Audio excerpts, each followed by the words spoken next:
I remember the exact moment it happened. The words cut sharper than any knife, slicing through the thin veil of civility I'd been maintaining.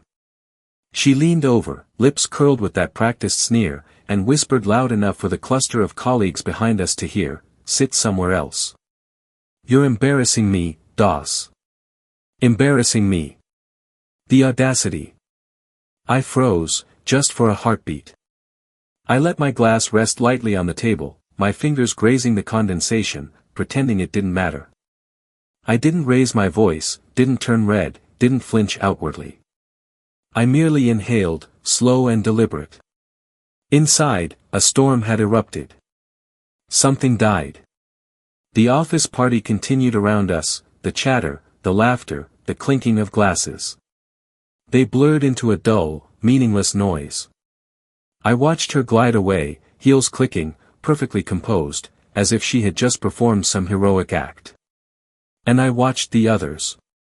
Some glanced, some laughed politely. Some wondered what I had done wrong. Everyone assumed she had the moral high ground. She always did publicly. Privately, she was ruthless. I settled into the corner she had dismissed me to, the corner nearest the window where the city light stretched into infinity, indifferent. I sipped my drink, observant, calculating. And then they appeared, 3 women. I could feel their curiosity before they even spoke. One by one they approached, hesitant but intrigued, like moths circling a flame.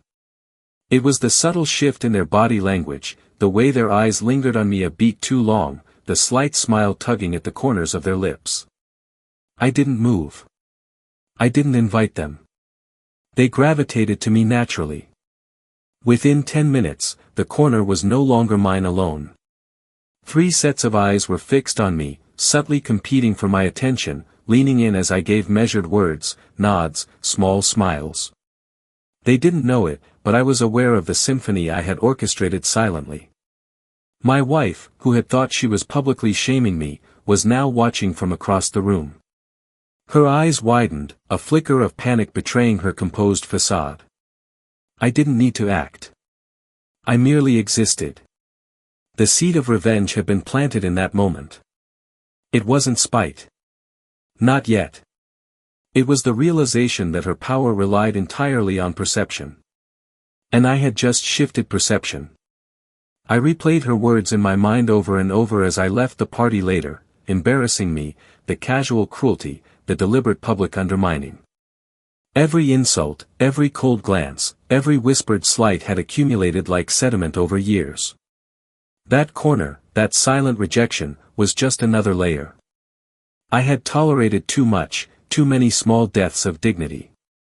That night, I decided on something far quieter, far colder than a confrontation, a calculated dismantling of her control. First, I retreated into silence. Publicly, privately, I said nothing. I learned to master the calm mask, the unflappable exterior, as my mind plotted. Every misstep she had ever taken, every error in judgment, every small betrayal, meticulously logged.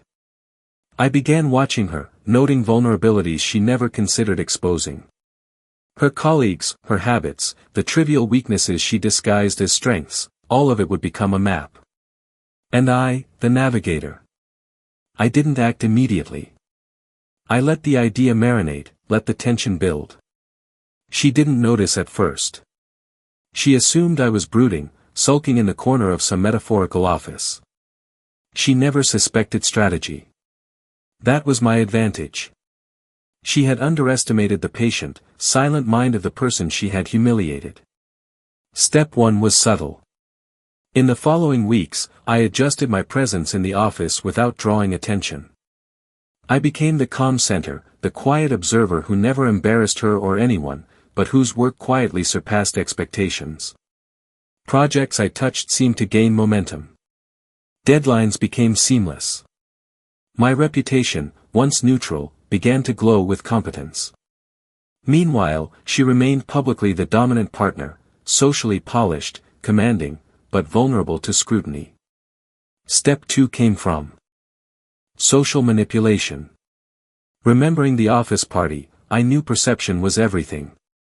The women who had approached me, the ones drawn without effort, were not mere curiosity. They were leverage, not in a crude sense, but as instruments of attention, admiration, subtle competition. I nurtured that dynamic quietly. Small gestures, light conversation, laughter at precisely the right moments. Each woman, unaware, became a silent amplifier of my rising presence. Step 3 was psychological. I observed her panic as it grew in response to my calm ascendancy. She couldn't control perception. She couldn't command respect without coercion or shame. I made sure she noticed small things, glances toward me, unintentional exposure of my influence, the faint whispers of colleagues who now regarded me as more competent, more charming, more desirable. The power shifted incrementally, imperceptibly, until the cumulative effect became undeniable. And then came the day she finally slipped. It was an important client meeting. She had prepared meticulously, rehearsing her lines, polishing her presence, confident that her role was untouchable. I sat at the table quietly, reviewing notes, exuding competence and calm. She began her presentation. I listened, attentive, offering subtle affirmations, nods, questions that suggested insight and command without overshadowing her.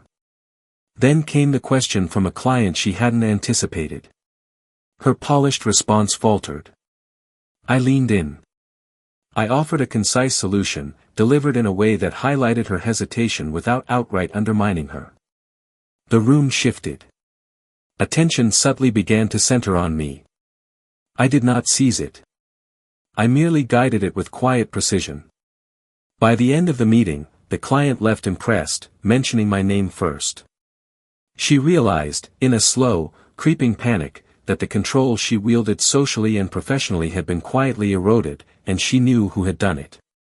Her face betrayed her, the brief flush of humiliation, the tightening jaw, the hollow eyes. She didn't speak. She could not. She had underestimated the quiet, the patience, the calculation of someone she thought she had cornered. I had one final act left, a confrontation designed not for vengeance in violence, but vengeance in revelation. The next office party approached. I accepted the invitation with a calm smile, just as before, knowing she would assume dominance.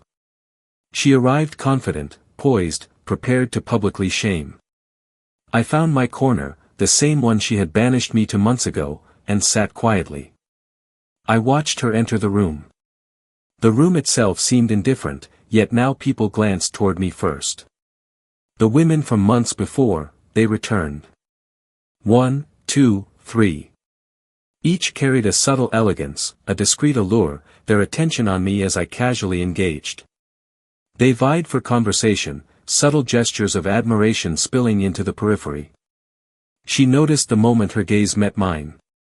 I smiled lightly, perfectly calm, and then the subtlety of my revenge took full effect. She approached, lips pressed, voice tight. Go sit somewhere else. I leaned back, relaxed, fingers tracing the rim of my glass. Not a single muscle betrayed me. No, I said softly, almost conversationally. I think this is perfect. Her eyes widened. Panic rippled across her face. She realized fully the shift. The room itself seemed to pivot in my favor. Colleagues glanced, unnoticed by her, but the message was clear. The person she had tried to humiliate had become the center of admiration, the calm eye of influence, untouchable and controlled. 3 women joined me, laughing, leaning in, drawing subtle attention. I didn't have to act. I didn't have to dominate. They did it for me willingly, obliviously, amplifying my triumph. She tried to intervene, tried to command the narrative. The words caught in her throat. Her panic was quiet, contained, but I saw it. Every muscle, every blink betrayed the fear of losing control. I sipped my drink, calm, observant, patient. Victory, I realized, is sweeter when silent, when carefully orchestrated. There is no need for yelling, no need for spectacle. Power is perception, and I had rewritten it with surgical precision. The final confrontation came later, privately. She cornered me at home, rage and desperation masked poorly by forced composure. "You humiliated me," she spat. I looked at her, cold, steady. "No," I said. "You humiliated yourself." Her mouth opened, closed. No words. I let the silence stretch. I let her internalize the inevitability of her fall. All her manipulations, all her social dominance, all her cruelty, the quiet shift of months had rendered them powerless. "You underestimate silence," I whispered. "You underestimate calculation. You underestimate patience. And you always underestimate me." Her shoulders sagged, not in defeat, but in recognition. She understood. She had lost, not with chaos, not with noise, but with subtlety, precision, and intelligence. And I understood something, too. Revenge is not about destruction. It is about restoration, restoration of dignity, restoration of perception, restoration of self. She had tried to erase me, to make me small. I had not only survived, I had orchestrated her humiliation without ever lifting a hand, without ever losing composure. The final act was simple. I smiled. She understood. Colleagues understood. The world understood. And I knew, finally, that silence, patience, and precision were far more devastating than noise, fury, or chaos. Weeks later, she walks past me in the office, pretending composure. But I watch her eyes flicker, ever so briefly, toward me. That fraction of a second contains the weight of months of manipulation, exposure, and controlled humiliation. I do not gloat. I do not celebrate. I merely exist, perfectly calm, aware that the balance has irrevocably shifted. The lesson lingers: power is perception, respect is earned, betrayal can be avenged without a word raised, without chaos unleashed. And when it is done correctly, the victim, if I may even call her that, becomes a spectator, fully aware of the hands that shaped her fall. I sip my coffee, calm, calculated, vengeful, perfectly satisfied. At the office party, she thought she was shaming me. 10 minutes later, I had orchestrated attention, admiration, and influence to my favor, and she knew fully that she had lost. The silence was my weapon, the patience my strategy, and the outcome a reminder: never underestimate the quiet one who bears insult.